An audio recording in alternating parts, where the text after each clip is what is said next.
So the Prime Minister insists help for Canadian workers and industries hit by the COVID-19 outbreak is on the way.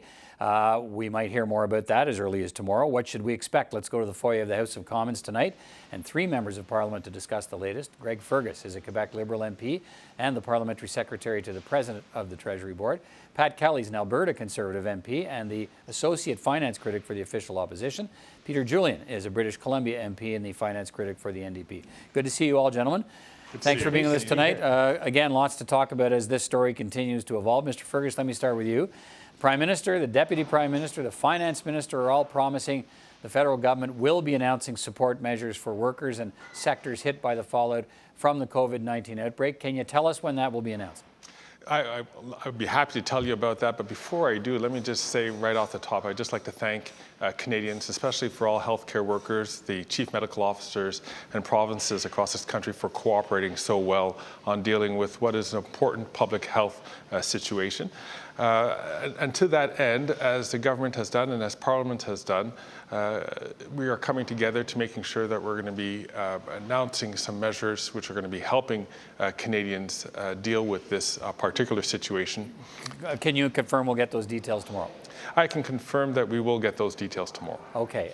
And what should we expect? We're hearing it could be an announcement from the Prime Minister as early as tomorrow and dealing with measures that the government could take perhaps to loosen restrictions on employment insurance benefits or something such as that to help people who may have trouble going to work or have to stay home from work because of this. How much can you tell us tonight? Well, I don't want to scoop myself, but scoop the government. So I'm going to allow the government to do that.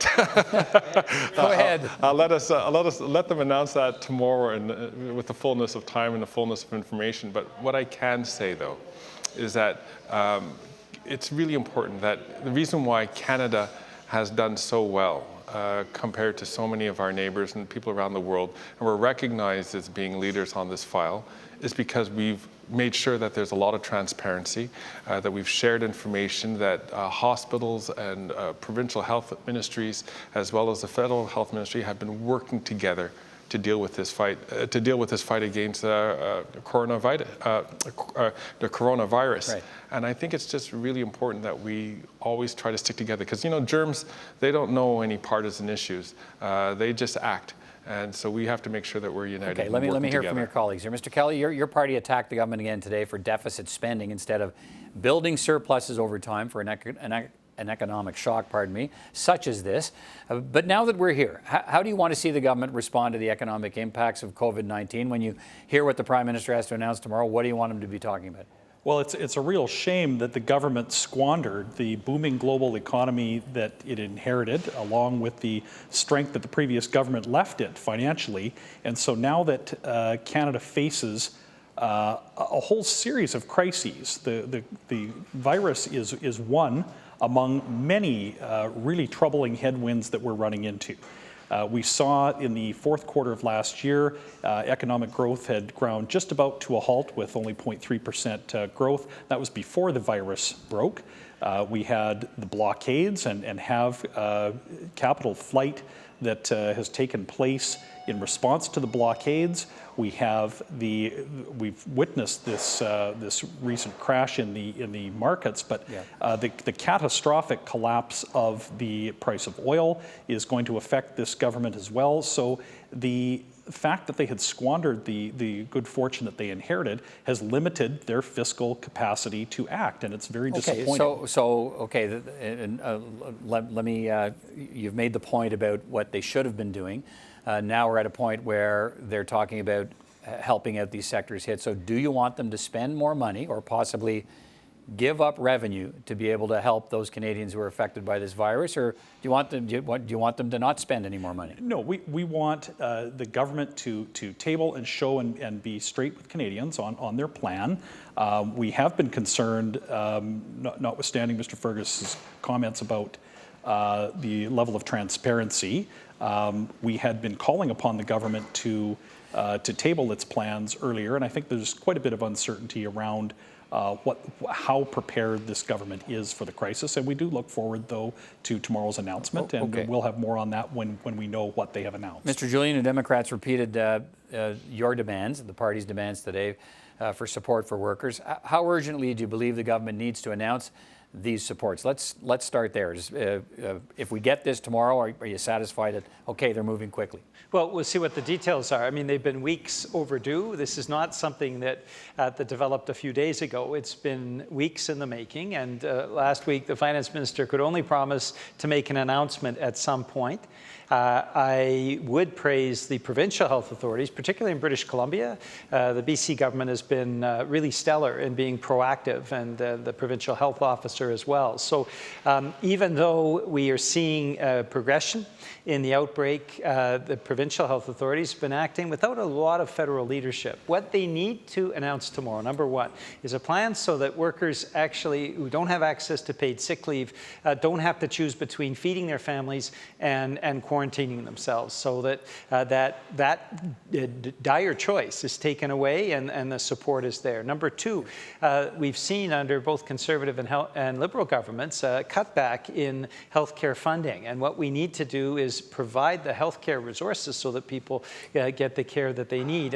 And three, very worrisome about this cabinet committee that doesn't include as a full-time permanent member the Minister of Indigenous Affairs. And so Indigenous communities, we should certainly have learned from past outbreaks, need to have the supports in place, and we're not seeing that from the government either. Those are the areas they need to tackle. Okay, we may see some well, we know there's going to be a conversation around health transfers when the First Ministers get together later this week, so some of that may be addressed, we'll see. But Mr. Fergus, let me come back to you.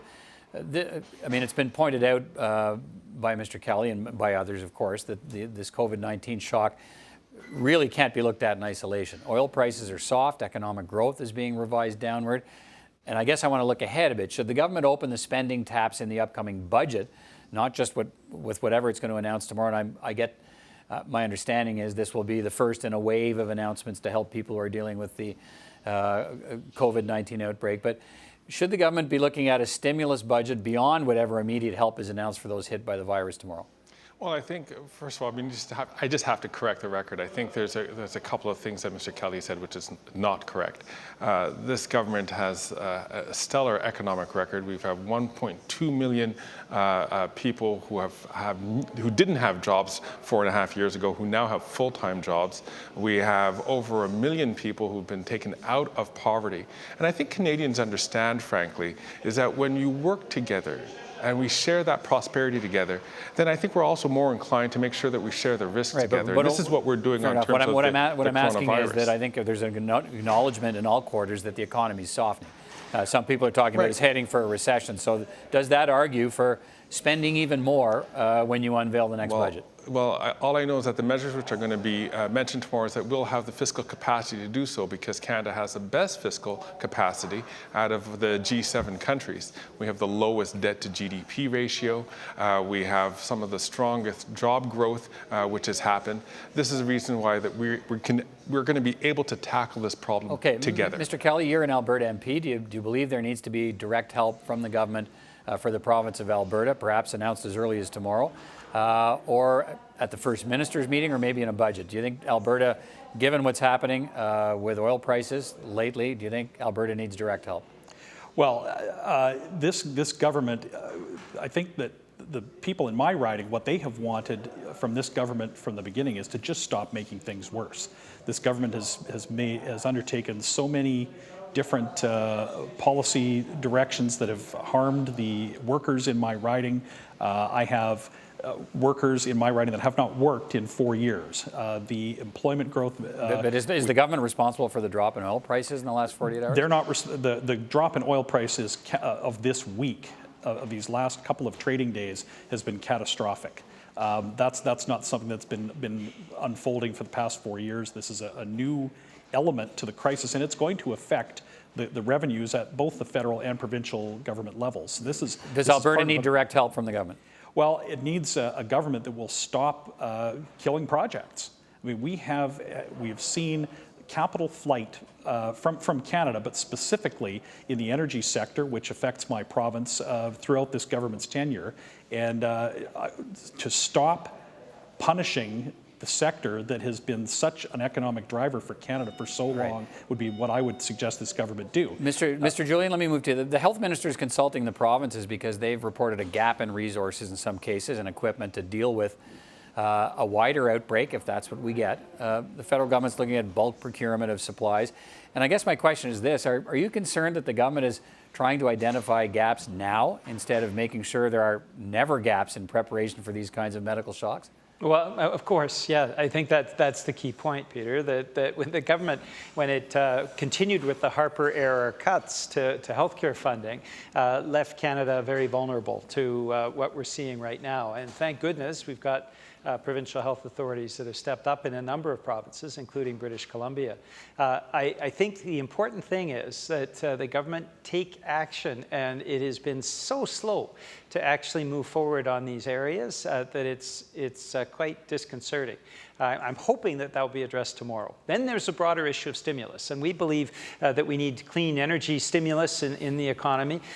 We are getting the double shock, of course, of the coronavirus, but also climate change. And as you know, Peter, that's a $10 billion hit to the Canadian economy this year. And when you include the insurance claims that are part of climate change. And so putting investments into a clean energy stimulus help get Alberta energy workers back to work in clean energy, where there is a profound and growing market in the United States. Right. And that would be the smart approach in this budget. Mr. Fergus, and then Mr. Kelly to wrap up on, should Canadians be concerned about the level of preparation when they hear that the government's now trying to help, along with provinces, identify gaps in resources and supplies, when I guess a lot of Canadians might have thought that, all that stuff is there for when we have something like this, a shock like this, that some medical professionals would argue is not entirely unexpected. We knew something like this was going to hit us eventually.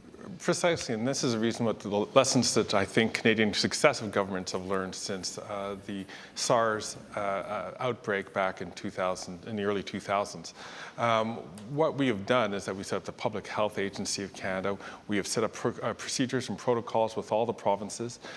We have been working with them from day one, and this is a reason why you see the WHO and you see other epidemic experts all salute and give Canada an A+ in terms of its way that it's been transparent, that it's worked cooperatively amongst all the different governments, and making sure that we share that information with Canadians so that we can lower the curve in terms of the outbreak of COVID-19. Right. Mr. Kelly, are you satisfied that we're as prepared as we need to be from coast to coast for this? Well, I think many Canadians are very concerned about whether or not we are that well prepared. The government has been very slow in giving information to Canadians and answering questions about their state of readiness. So there are concerns, and the press conferences every day. The answers that we have when we question the government have not been to the satisfaction of all Canadians, and the preparedness, the fiscal preparedness, is absolutely not there, and that has been clear from the beginning. The spending taps, Peter, to your question earlier, they've been on since this government took office. This isn't a question of now turning on the taps. The taps have been going since the beginning, and they have eaten up fiscal capacity for us to deal with an economic crisis. Quick final comment to you, Mr. Julian. I suppose the flip side of this conversation is, can any amount of money put into the system prepare you for this kind of an outbreak? Yes, and other countries have done that. I would suggest that press conferences are not an action plan, and so the Liberal government has basically been spinning its wheels at press conferences rather than putting in place the plan that needs to be put into place. And I'm hoping it's addressed tomorrow. I certainly hope the government addresses what has been chronic negligence over the last few weeks. We'll watch and see what we hear tomorrow. Gentlemen, thanks for your time tonight. Appreciate it. Thank you very much. Thank you.